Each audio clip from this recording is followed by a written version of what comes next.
Buenas tardes, vamos a dar un minuto más para esperar a los compañeros que faltan que ingresen a la plataforma para iniciar la clase.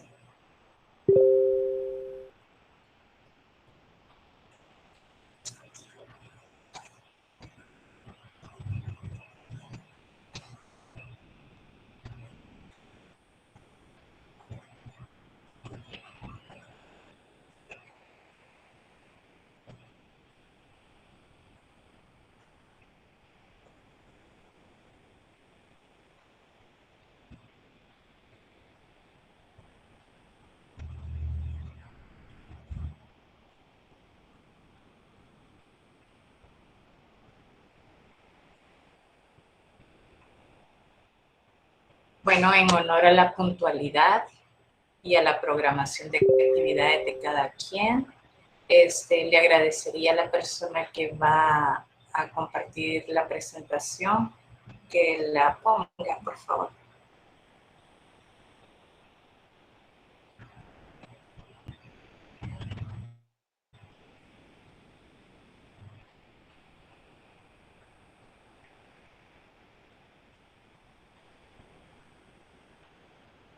Gracias, Majetsi. Bueno, la clase de este día corresponde a la revisión de la semiología de cabeza y cuello.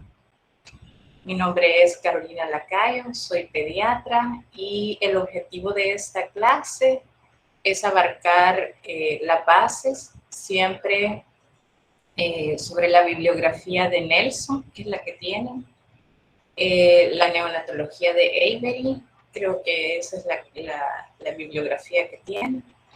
Entonces, y eso es lo que he traído a la presentación. La presentación ya la he compartido con mi grupo de tutoría y con la representante del grupo B. Entonces, para que se les hagan llegar a todos. Vamos a ir haciendo énfasis en cada diapositiva para que revisemos cuál pudiera ser pregunta de examen. La siguiente, por favor. Bueno, dentro de la semiología de cabeza y cuello, pues nos piden que revisemos el contenido de la cabeza, de la cara y ojos, orejas, oído y audición, nariz y senos paranasales, boca y sus componentes, tráquea, laringe y tiroides. Siguiente. Entonces quiero iniciar por lo que es el traumatismo obstétrico. Y van a ver muchos hallazgos y lesiones en lo que son los partos, más que todo vaginales, y que vamos a encontrar en el neonato, y que van a corresponder a la cabeza porque es lo más difícil de expulsar durante el parto. Incluso no olvidemos que antes de los años 80 se utilizaban algunos instrumentos metálicos para extraer la cabeza, como el forceps. Desde que ya no se utiliza, pues eso ha disminuido estos traumatismos. Pero ahora con las nuevas leyes en que la madre tiene también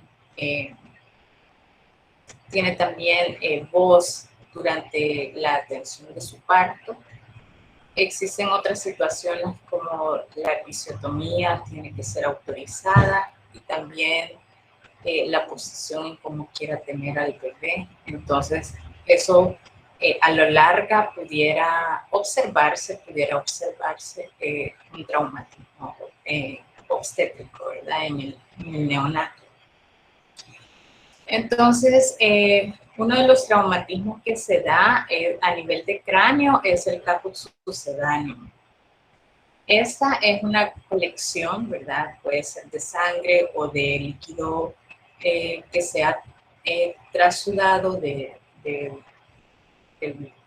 espacio vascular, y este se va a encontrar más que todo abajo del cuero cabelludo, porque es un sangrado propio del cuero cabelludo. Sus bordes no van a estar definidos, porque el cuero cabelludo puede sangrar en toda la cabeza. Entonces, el caput sucedáneo no va a respetar las suturas. Esa es una de las características al examen físico. Y también tiende a resolver, es el de todos los traumas de la cabeza en lo que es el acto obstétrico, tiende a resolver más rápido, aunque pueden existir hemorragias del cuero cabelludo tan extensas o que sigan activas que puedan comprometer el estado del paciente. Una de ellas es el aumento súbito de la bilirrubina. Recordemos que la bilirrubina es un contenido que se va a liberar a la destrucción del glóbulo rojo y el hígado tiene que transformar esa bilirrubina indirecta a directa para poder excretar. Pero el hígado no está en su mejor función, todavía se encuentra inmaduro y la sobrecarga puede aumentar a nivel sérico lo que es la bilirrubina indirecta e inclusive llegar a niveles de que pueda traspasar la barrera hematoencefálica y producir lo que es el kernícterus y al final tener un niño con un problema de parálisis cerebral infantil, o sea, un niño que de por vida va a tener una discapacidad cognitiva y hasta motora. Por eso es importante que los niños que se van de alta con caput sucedáneo tengan su control temprano para verificar que la ictericia neonatal se encuentre siempre dentro de la zona de seguridad, ¿verdad? Al examen físico según las zonas de Kramer, o realizarle sus exámenes si es necesario para descartar que ya no se pueda manejar en casa con la luz solar, sino que necesite fototerapia o aún más una exsanguinotransfusión. El otro trauma obstétrico muy frecuente es el cefalohematoma, y este es un sangrado que se va a encontrar entre el periósteo y el hueso del cráneo, o sea, es un sangrado propio del cráneo. Por eso se va a ubicar dentro de ese hueso. Recordemos que el cráneo neonatal es como un rompecabezas. Todavía no está fijo como una calota, sino que como un cráneo, sino que todavía es un rompecabezas que es móvil y que va a estar medio pegada a sus piezas por medio de las suturas y las fontanelas. Entonces, al sangrar una de estas piezas, la sangre se va a acumular en el cefalohematoma, se va en la superficie de ese hueso. Los más frecuentes son los parietales, entonces, ya sea el derecho o el izquierdo. Entonces, estos tienden a respetar la sutura. ¿Por qué? Porque si es sangrado el derecho, no se va a pasar al izquierdo, diferente al caput sucedáneo, aunque el caput sucedáneo no está sobre las piezas del hueso, él está en todo el cuero cabelludo y puede aparecer en cualquier lugar y no le importan las suturas. Entonces, espero que se comprenda cuál sería la diferencia entre caput y cefalohematoma.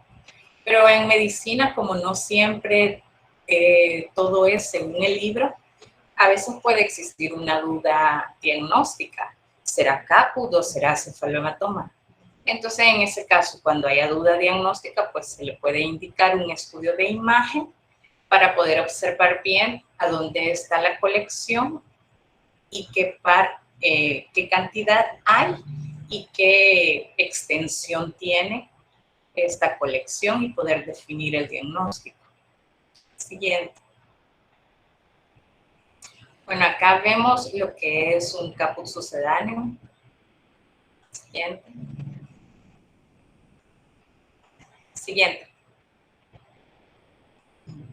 Esto es lo que les explicaba, la diferencia, que el sangrado en el cuero cabelludo, si se ve el cursor, no va a respetar, en este caso, la sutura sagital, ¿verdad? Sino que la traspasa.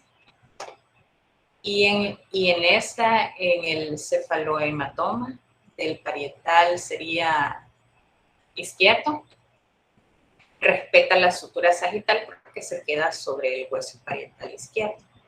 Siguiente.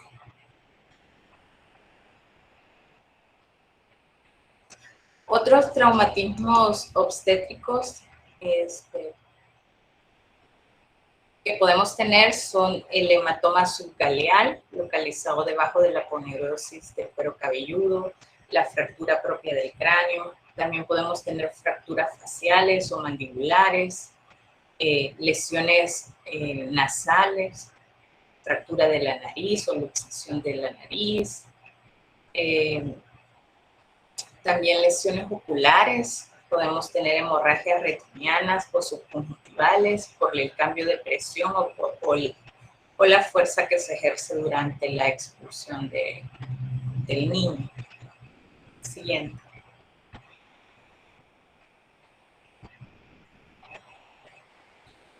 Bueno, otras lesiones durante el parto pueden ser las lesiones auditivas, lesiones del esternocleidomastoideo a la cabeza, la tortícolis.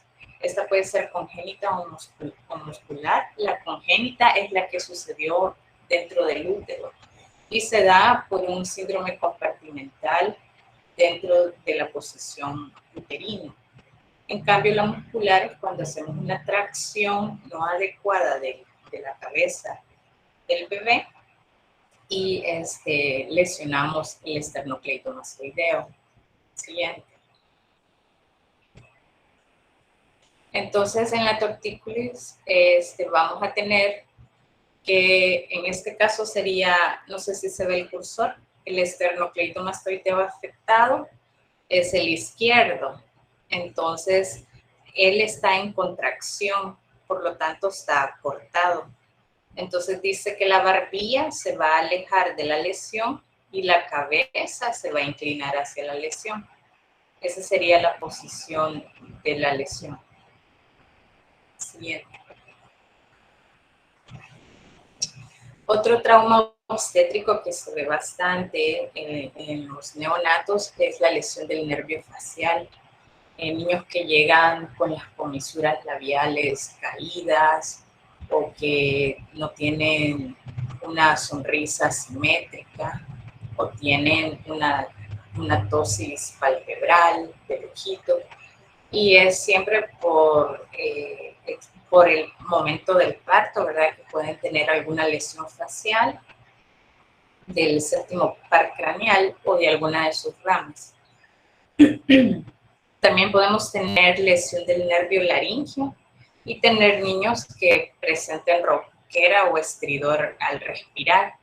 De esto tendríamos que descartar que no hubiera una traqueomalacia o una displasia broncopulmonar que se pudiera dar en los prematuros. Por lo tanto, tendría que hacerse un diagnóstico con el otorrino para ver si hay una lesión laríngea. También puede haber trauma a nivel del nervio hipogloso. En el nervio facial sería 7 y en el hipogloso 12, ¿verdad? Le puse una X, pero es una B. Ahí las disculpas si lo pueden corregir. En el hipogloso, pues pudiéramos ver en el neonato dificultad para alimentar y aumento de sus secreciones. También en el trauma obstétrico puede haber fractura de alguna de las clavículas. Por eso siempre es bueno revisar las clavículas, sobre todo si ha sido un parto vaginal. Y también las lesiones que son a nivel cervical del cuello. Vamos a ver algunas. Siguiente.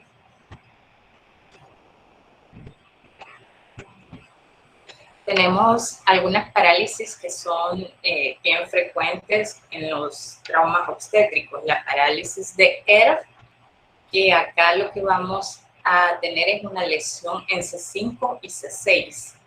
Y el bracito del bebé de ese lado va a estar con la rotación interna, es decir, en pronación, y va a estar en abducción, es decir, que va a estar pegado al cuerpecito. Luego, si tenemos la ERB Plus, o también llamada ERB Duchenne, que es lo mismo, la Plus o Duchenne, y que siempre se llama ERB, le agregamos al 5 y al 6, le agregamos la C7. Y entonces vamos a tener la lesión de la mano, en la cual es la mano del mesero, que en este caso la mano se pone para atrás en garra, como pidiendo la propina por detrás. Entonces por eso se llama la mano del mesero. Y luego también podemos tener la parálisis de Kuhnke, que es la lesión de C8 a T1. Esta, más que todo, nos va a afectar a nivel sensitivo y de tonicidad el antebrazo de ese mismo lado, pero nos va a poner también la mano en contracción. Y todo eso, pues lo que se le da es fisioterapia, aparte de establecer el diagnóstico. Siguiente. Bueno, en la cabeza también podemos tener causas de infecciones o anomalías congénitas. Y vamos a ver algunas como la aplasia cutis, la microcefalia, la macrocefalia, la ptosis palpebral y las opacidades corneal y cataratas y el quiste dermoide. Vamos a ver algunas figuras sobre eso. Siguiente.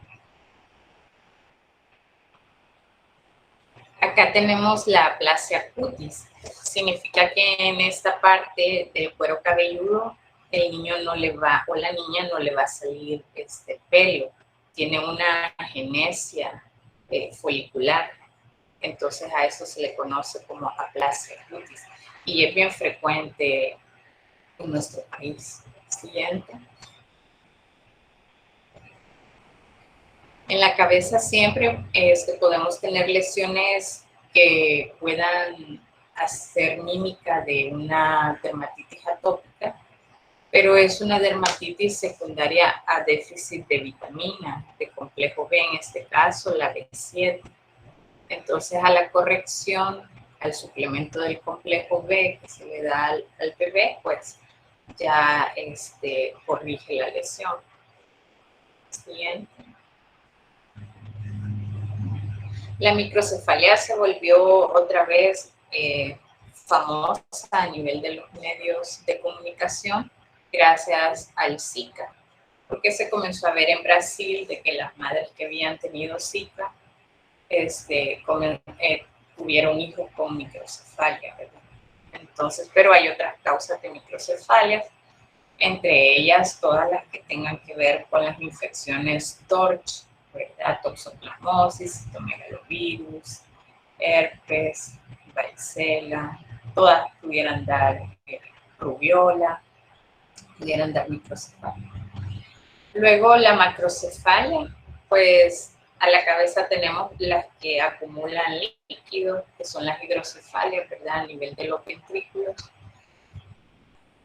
Y en esto es bien importante porque puede ser que el niño al nacer tenga un perímetro cefálico dentro de lo normal, pero por eso es importante los controles, siempre estarle midiendo su perímetro cefálico, porque esas pueden ser de aparecimiento tardío.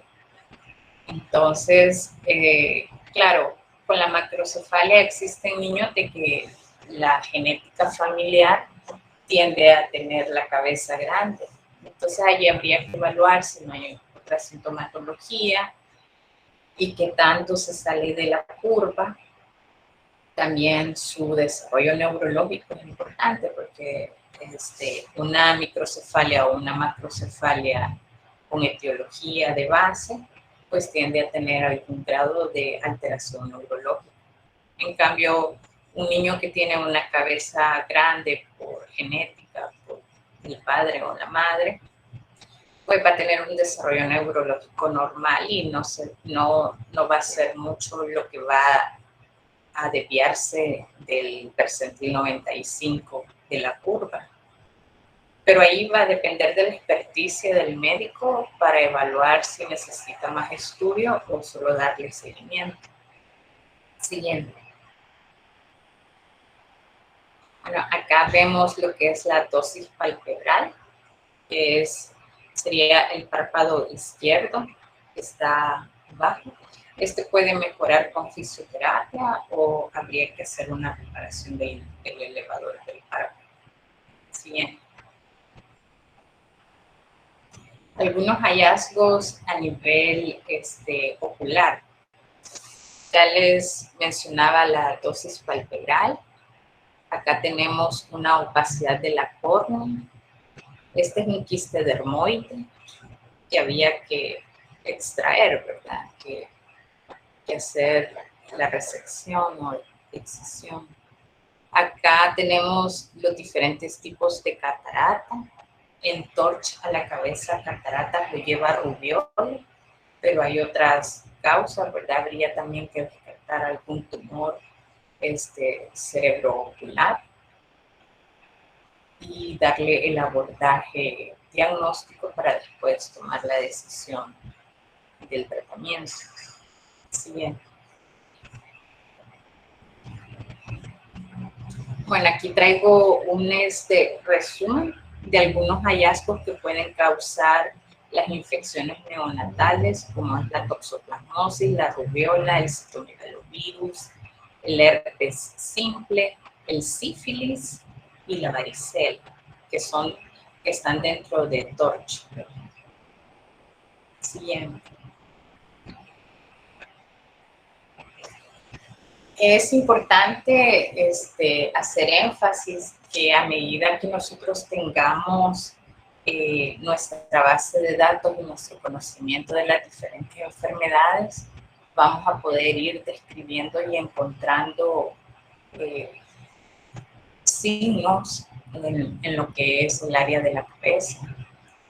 Entonces, fases, sobre todo genéticas, todos los que estén interesados en más adelante de especializarse en genética, pues sabemos de que existen miles de anomalías genéticas que presentan diferentes fases, diferentes caras, ¿verdad?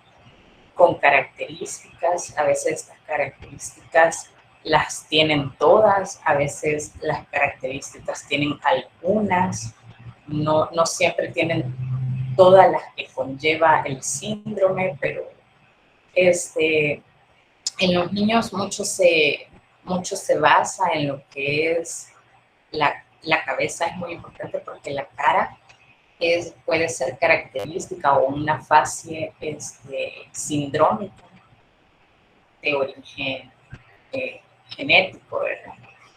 Bueno, el más conocido, pues la trisomía 21 o síndrome de Down.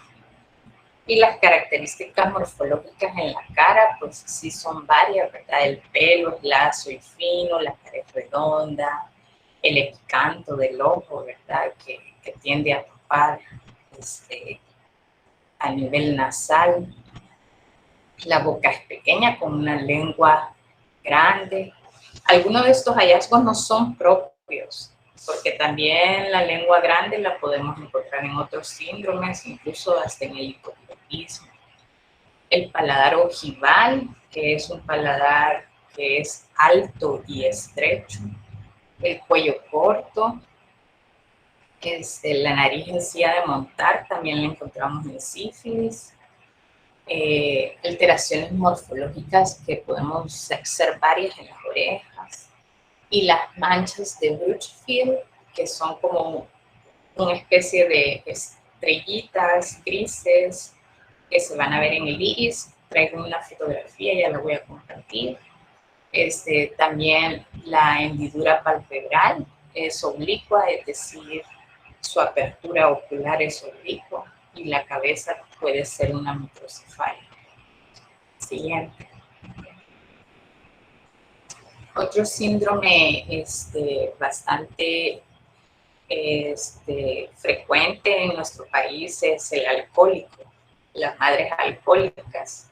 Entonces, estos niños tienden a tener una fase con un surco nasolabial, es decir, el surquito que está en la base de la nariz con el labio, ese se vuelve amplio y plano. El vermilión se refiere al labio superior lo que es la carnosidad que está media en el labio superior, ese desaparece. Y la apertura palpebral, ¿verdad? Que es oblicua también o está empequeñecida, o sea, como achinadito.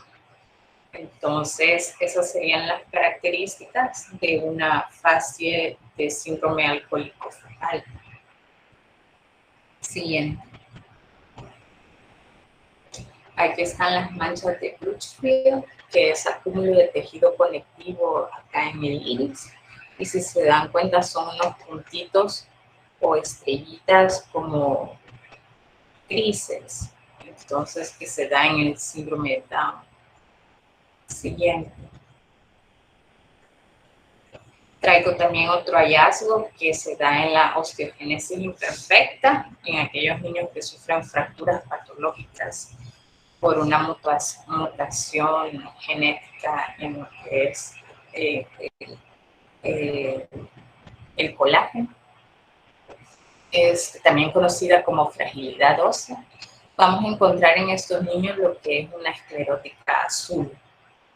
Entonces, ese es otro hallazgo a nivel ocular que puede indicarnos alguna enfermedad genética. Sí.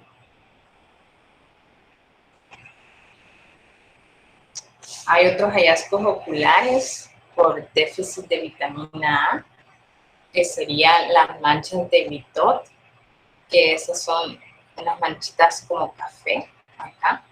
Y luego, ¿qué es la xeroftalmia, verdad? Que lo que hace es la resequedad y también comienza a hacer ulceración o opacidad a nivel de la córnea.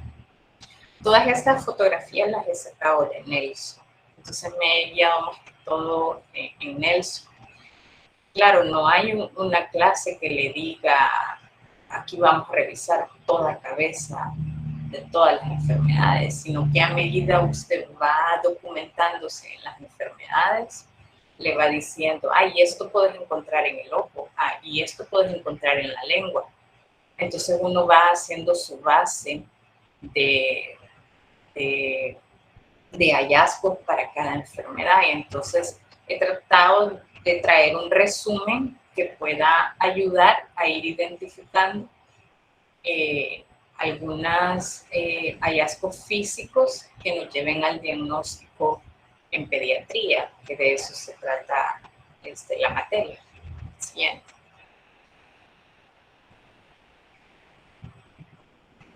Siguiente. También en los neonatos puede presentarse lo que es la obstrucción del conducto lagrimal. La mamá va a llegar diciéndole al control infantil, fíjese que le pasa llorando el ojo al niño, desde que nació le llora el ojo. Y también puede presentar un edema a nivel del conducto lagrimal. Entonces, en estos niños lo que se realiza es, si está contaminado o hay secreción que nos pueda indicar que hay una contaminación o una sobreinfección bacteriana, podemos ocupar antibióticos. Pero en sí, si la lágrima está limpia, pues lo único que haríamos fuera un masaje gentil en el párpado inferior y darle seguimiento. Pero si la obstrucción es muy evidente y muy molesta, como este niño, pues acá sí ya lo tendríamos que referir al hospital para que el oftalmólogo pediátrico pudiera introducir un catéter y poder permeabilizar lo que es el conducto lagrimal. Entonces, este es un diagnóstico y una situación bastante común en la vida del neonato. Siguiente.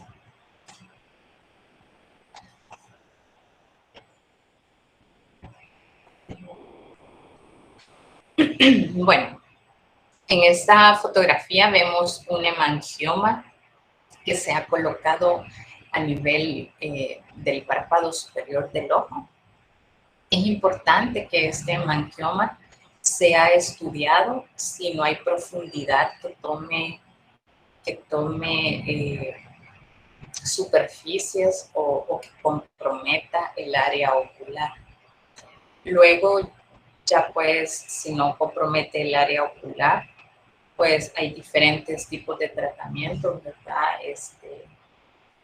Que le puede dar el dermatólogo, se puede usar el propanol, o en otros casos, pues más avanzados, pues lo que son los tratamientos láser para disminuir esta malformación vascular.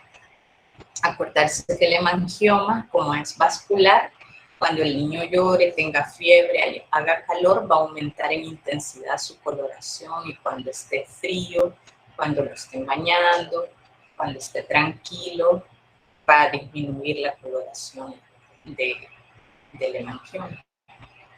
Acá tenemos un estrabismo y que ha sido corregido con los lentes, ¿verdad? El estrabismo, recordarse que el neonato de por sí es miope y alcanza su agudeza visual 20/20 hasta aproximadamente los 4 años. Eso lo van a ver en la clase de crecimiento y desarrollo. Entonces, al ser miope, necesita, para poder fijar la mirada, que se le acerque más los objetos. Pero si nosotros los alejamos, ellos tienden a hacer un estrabismo fisiológico. Por lo tanto, habría que diferenciar lo que es realmente un estrabismo y lo que es una acomodación por la misma miopía fisiológica que tiene el niño. Y esto lo hacemos más que todo con la lámpara, ¿verdad? Que podemos, ellos al enfocar la luz a una distancia adecuada para la edad de ellos, podemos ver si realmente puede enfocarse en la desviación ocular. Y entonces descartamos que hay un estrabismo. Claro, si hay un estrabismo, pues hay que referirlo para ver si mejora con los bifocales, con los lentes, o habría que intervenir alguno de los músculos oculares. Siguiente. Bueno, otra de las situaciones en pediatría con la cabeza es el cierre prematuro de las suturas del cráneo, o sea, que se cierran antes de tiempo. Y esas son las craneosinostosis. Y tenemos diferentes. Aquí les he puesto los tipos de craneosinostosis y qué sutura es la que se cerró antes de tiempo. Tenemos la estratocefalia, la plagiocefalia, brachiocefalia, trigonocefalia, plagiocefalia posterior, la oxicefalia y la tubicefalia. Entonces, siguiente, eso es en forma escrita, pero lo traje también en forma visual, en dibujo. La siguiente. Bueno, esta diapositiva lo que le da acá es cómo se llaman las partes normales de las suturas y del cráneo. Y acá en rojo lo que se cerró antes de tiempo. Entonces, cuando se cerró antes de tiempo la sutura, y en el mismo color que se cierra lo que pasa es que no se logra ver, va el nombre de la sutura que se ha cerrado. Por ejemplo, en la roja tenemos ahí la sagital. Entonces, ahí tenemos una escafocefalia, ¿verdad? En esta ya no aparece porque está cerrada y está en rojo. Bueno, espero que les ayude esa diapositiva.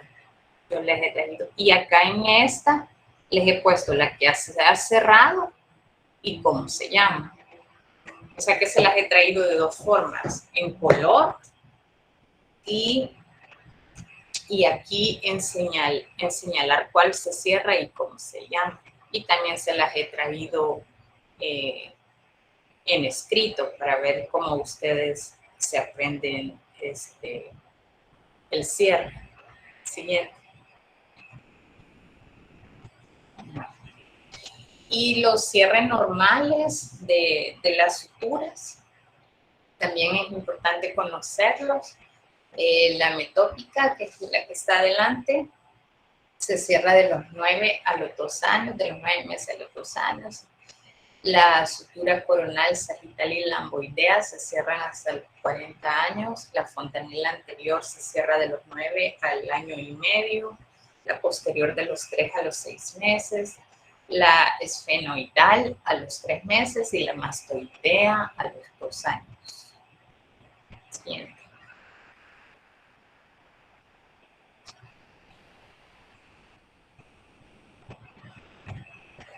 Bueno, acá tenemos problemas con lo que es el pabellón de la oreja, el pabellón auricular, perdón. Acá no tenemos pabellón, no tenemos oreja, tenemos una anotia. Y aquí está pequeña, microtia. Lo importante en este manejo es saber si tiene conducto auditivo. Si adentro hay algo, pues si adentro está el aparato auditivo. Entonces el primer abordaje es, ok, la oreja la tengo mala, pero ¿cómo tengo adentro? ¿Funciona el aparato? Porque acá puede haber una sordera por conducción, es decir, aquí está cerrado, no va a entrar el sonido.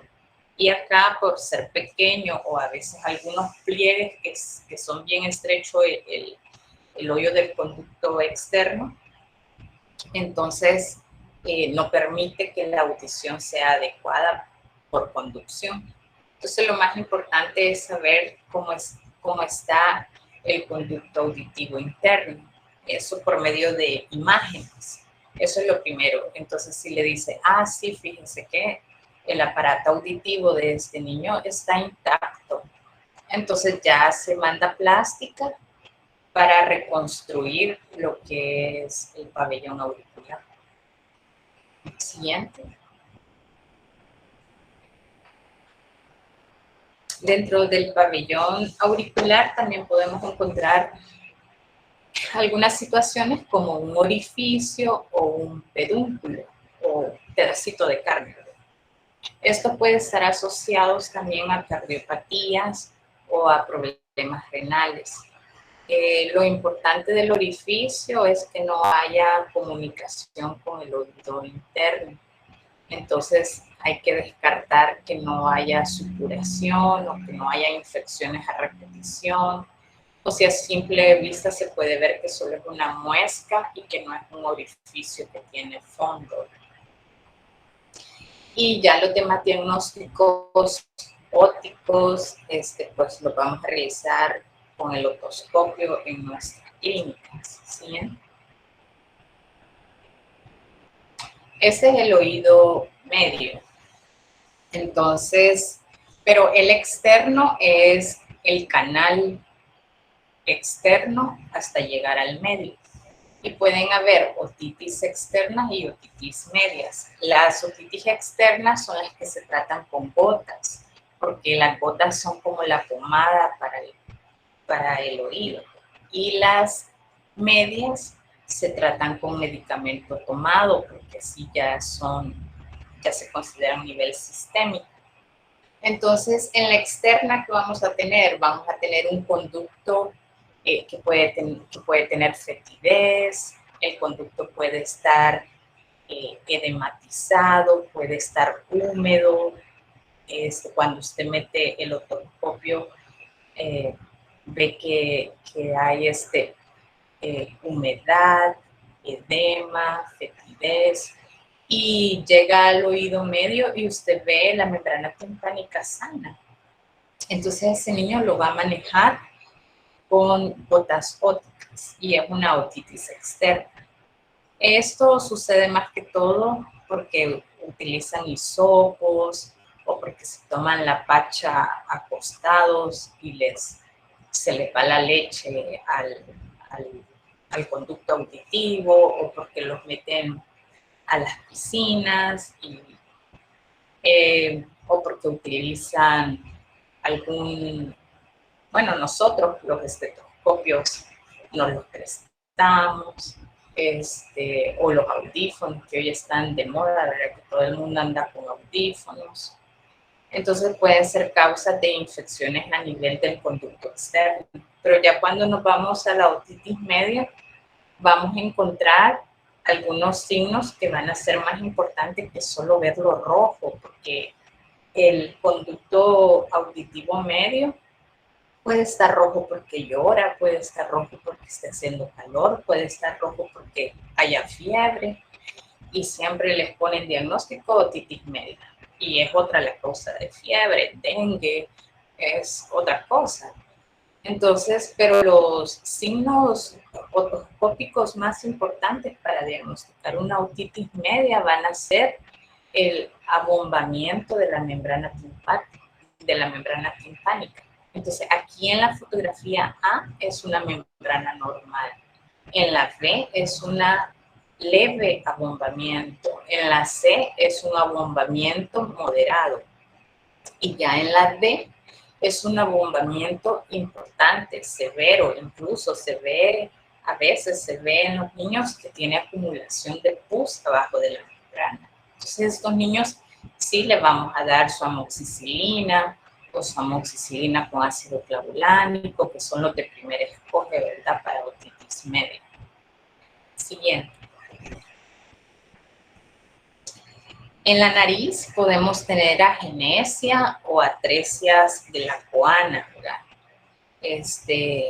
Me recuerdo yo siempre de un capítulo de una serie de médicos de un bebé que siempre se ponía morado y que no le encontraban nada, le habían hecho el ecocardiograma, bueno, le habían hecho un montón de exámenes porque se ponía morado y se ponía rosado cuando lloraba.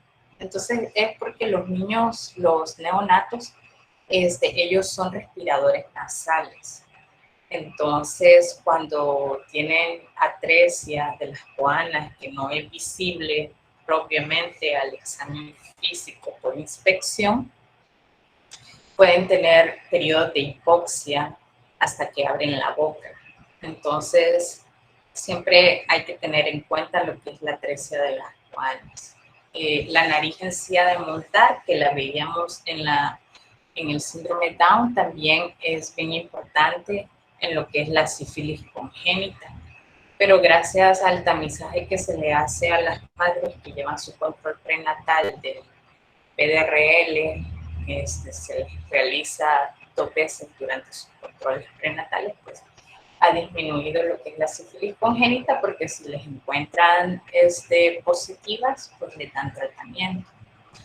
Puede existir fractura de nariz, ¿verdad?, durante la infancia, la epistaxis durante la infancia, la desviación del tabique nasal y las famosas rinitis y sinusitis.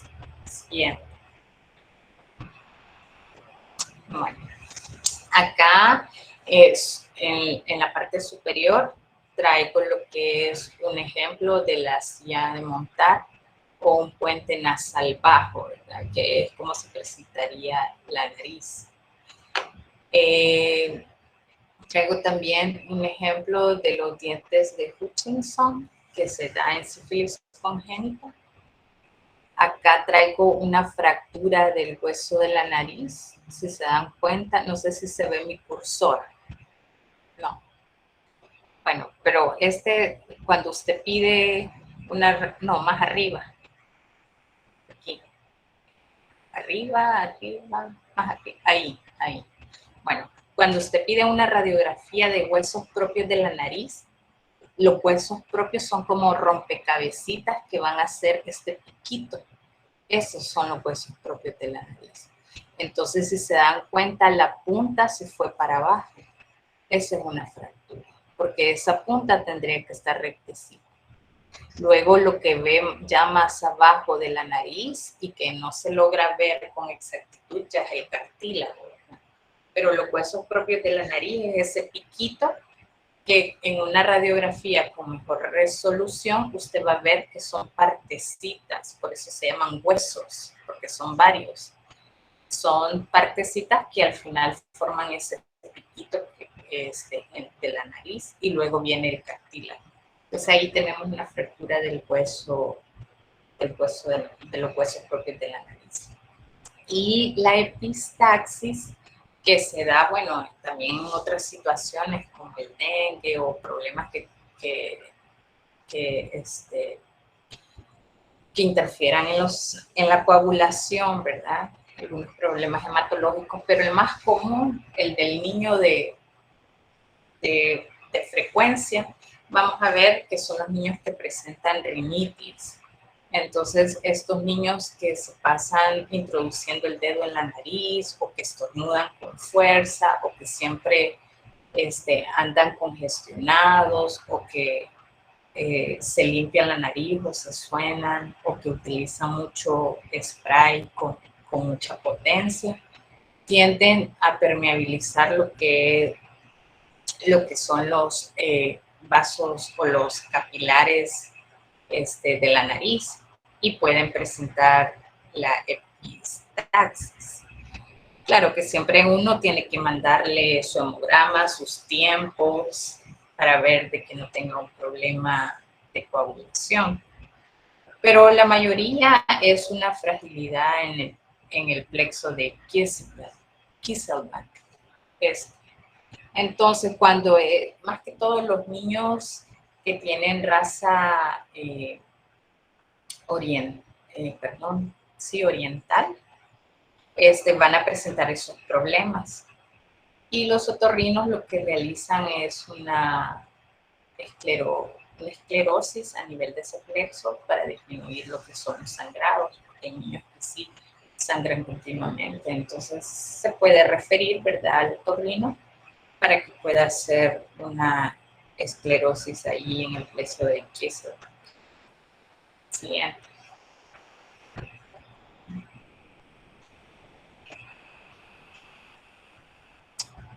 Bueno, en este caso traigo lo que es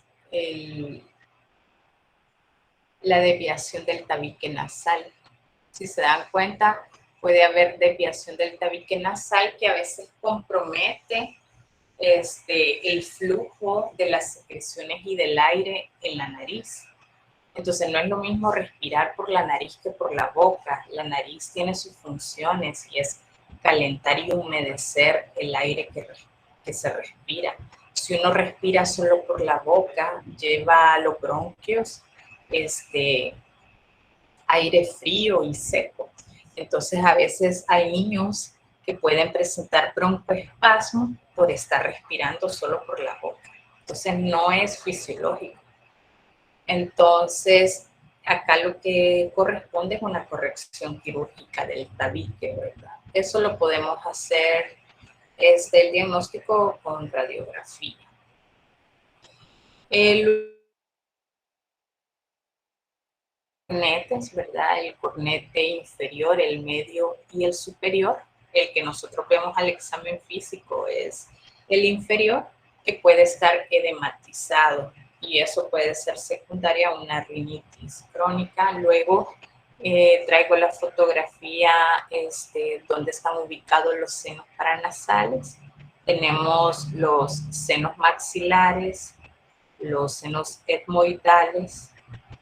Bueno, creo que no se ve mi cursor. Bueno, los maxilares son los morados, los etmoidales son los azules, el verde son los frontales y el esfenoidal, que es el rojo, que ese se ve en una lateral. Entonces, esos son los senos paranasales. Luego, traía algo sobre el desarrollo de los senos maxilares, etmoidales y esfenoidales y frontal, pero para cuestión de examen, solo vamos a tomar los datos de Nelson, que son los que traigo escritos más adelante en la diapositiva que yo les aviso. Siguiente. Bueno, en la boca podemos tener hallazgos como los nódulos de Bond, o las perlas de Epstein. También el frenillo puede estar corto en el neonato o en el niño, pero si no hay dificultad para alimentarse, no es necesario apresurarse en el corte, porque puede corregir con el movimiento de la lengua, o algún niño que pueda hacer ejercicio de tocarse, tratar de tocarse el labio superior con la lengua e ir desgarrando lo que es el frenillo para evitar que se le haga la frenulectomía o el corte del frenillo lingual. Siguiente. Siempre en la boca, el déficit de vitamina C, conocido como escarbuto en su estado más grave, puede presentar edema de la encía o gingivitis. Se corrige con la administración de la vitamina. Siguiente. Bueno, otro déficit, la B2, puede presentar eilitis en las comisuras o glositis, inflamación y laceraciones de la lengua y de las comisuras, eilitis, glositis, y que mejora con la administración de complejos B. Siguiente. Siguiente. Fíjense que traía una situación que yo los invito a más tarde a que ustedes se vean la lengua, porque hace poco tuve un paciente en que me dijo, fíjese doctora que a mí me dejaron aciclovir porque me le encontraron unas chibolas en la base de la lengua. Entonces, por eso siempre es importante documentarse, porque las papilas gustativas de la base de la lengua son más grandes. Entonces, si ustedes se la observan, son grandes y a veces pueden estar apachaditas o pueden crecer un poco, pero es según la degustación que está teniendo, si es amarga, ácida, dulce, salada. Siguiente. También tenemos que hacer la diferencia entre una lengua geográfica y una candidiasis o Muget, porque yo no sé por qué a las lenguas geográficas siempre me les ponen la nistatina. Y la lengua geográfica pues es propia de los niños, incluso en los adultos puede existir. Y estas están más asociadas con los niños atópicos, con los niños alérgicos.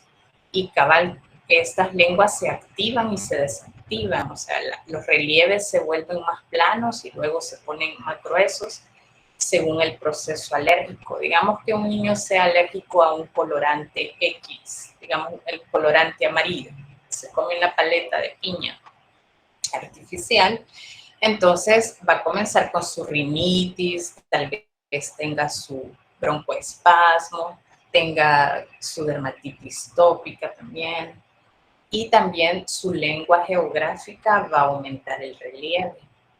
Pero lo que tiene que hacer este niño es quitársele sus antialérgicos. Y acá sí tenemos una candidiasis en la cual sí necesita el tratamiento de la nistatina. Y si ven, la candidiasis va a tener tomado los labios, va a tener tomadas las encías, el paladar duro, el blando, la lengua. Y cuando usted trata de remover, porque no es leche, ¿verdad? También hay que hacer la distinción de que no sea residuos de la alimentación, puede haber un pequeño eritema o sangrado. Entonces la nistatina, usted le va a indicar a la mamá que se la va a colocar, es como una crema oral, pero se la va a terminar tragando el bebé porque no puede hacer enjuagues. Entonces, al tragársela, las heces sí le pueden cambiar el olor y la consistencia, pero sí es necesario de que le ponga el gotero en todas las áreas donde tiene la lesión y que la deje reposar, es decir, que no le dé nada de alimentación por lo menos una media hora para que le haga efecto. Todas esas recomendaciones hay que hacerlas para que haga el efecto del medicamento. Siguiente.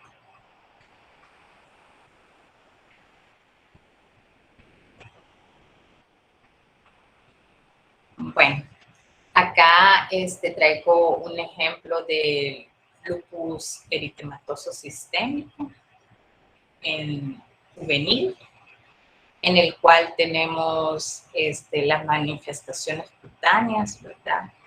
El rash en alas de mariposa, y que también se puede presentar el, el discordia, y también úlceras en el paladar.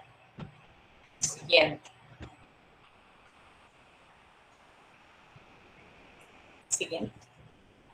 También traigo el ejemplo de Kawasaki, que también podemos encontrar una inyección conjuntival y la lengua en fresa.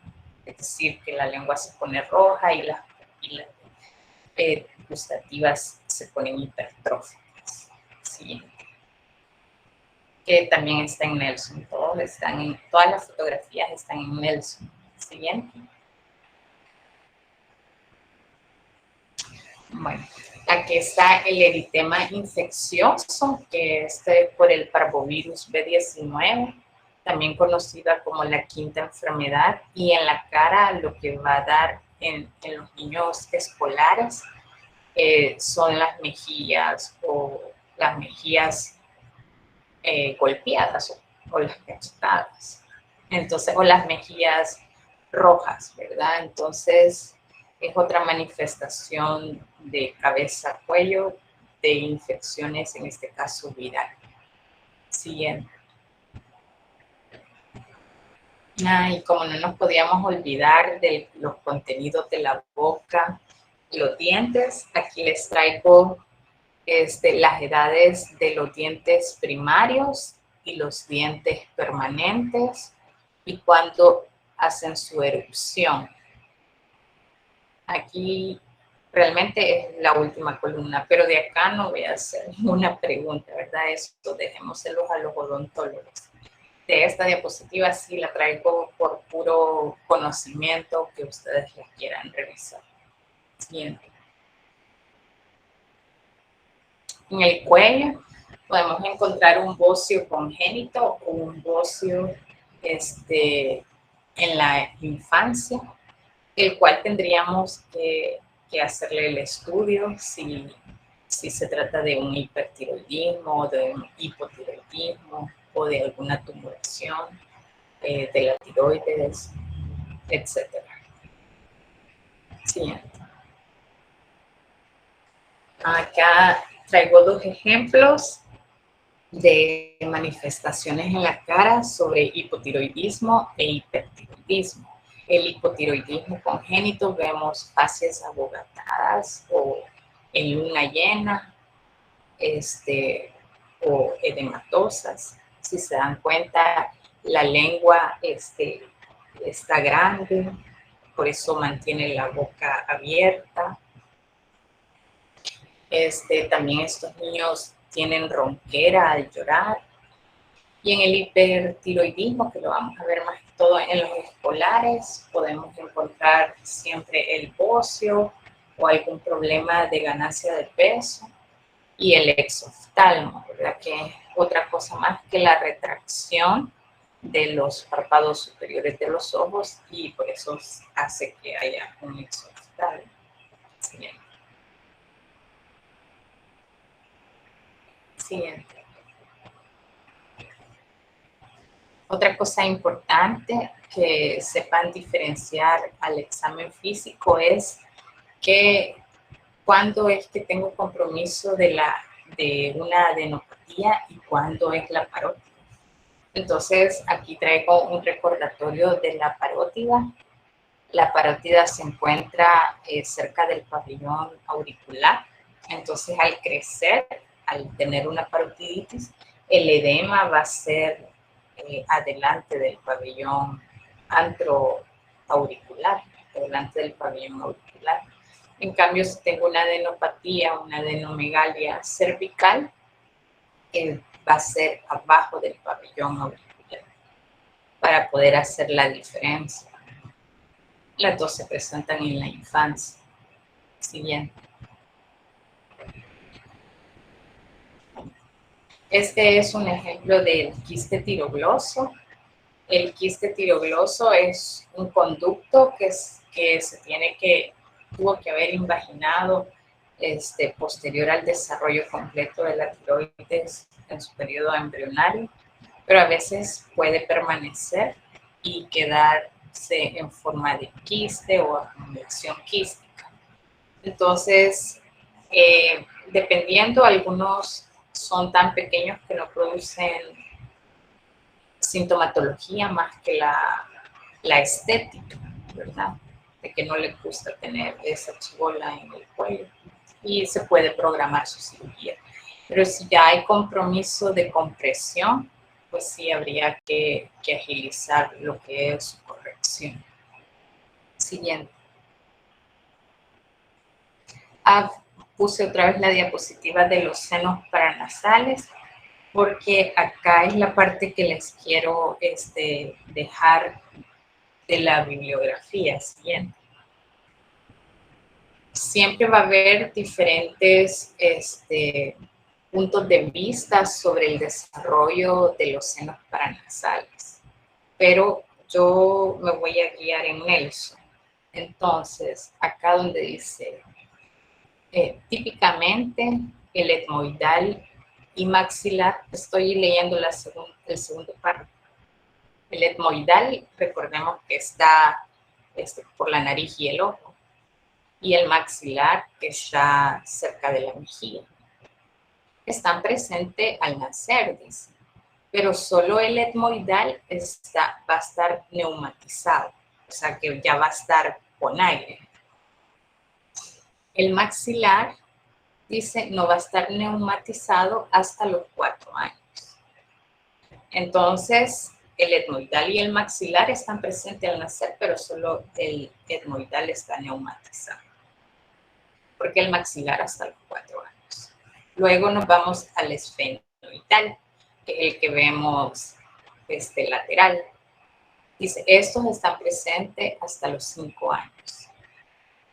Y de ahí dice que el frontal se comienza a desarrollar a la edad de los 7 a 8 años. Y no va a estar completamente desarrollado hasta la adolescencia. Entonces, esto es importante porque a veces le dicen, ay, ¿cómo me decís que tienes sinusitis? Si ahí eso no lo tiene ni desarrollado. O vemos la radiografía y todavía lo vemos opacos, no le vemos aire. Y es porque no tiene la edad para estar neumatizado.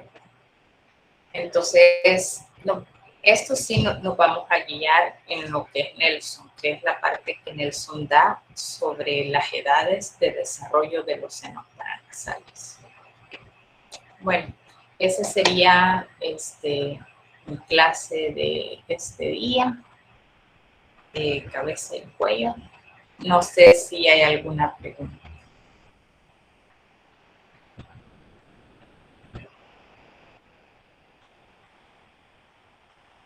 Bueno, les voy a decir más o menos donde yo le pusiera énfasis a las preguntas. Sería el caput sucedáneo y el cefalohematoma.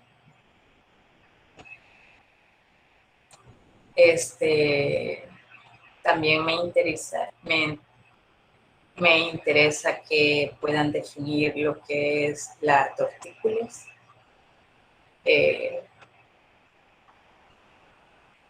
La parálisis de ERP y cuando es ERP sola o ERP plus con ERP plus o también llamada ERP Duchenne, que es bien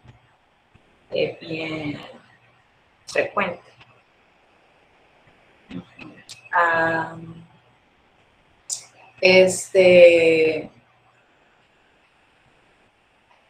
La catarata, me gustaría que pudieran diferenciar en la catarata qué es lo que se opaca y en la córnea pues se opaca la córnea, pero en la catarata ¿qué se opaca? Porque ahí tenemos, o sea, la córnea se puede opacar hasta por trauma. pero la catarata se opaca más que todo por a la cabeza rubiola. Entonces, ¿qué se opaca? Que es el cristalino, ¿verdad? Entonces, sí, esa diferencia. Veamos. Les puedo preguntar sobre las manchas, porque son famosas, las de Bruchfield, la mancha azul de la esclerótica de la osteogénesis imperfecta, es importante, la seroftalmia del déficit de la vitamina A, las craneosinostosis, es importante, las craneosinostosis.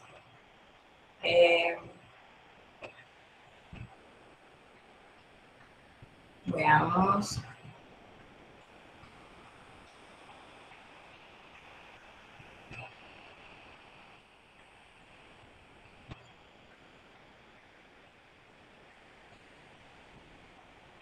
La lengua geográfica. Es importante que la puedan diferenciar de la candidiásica.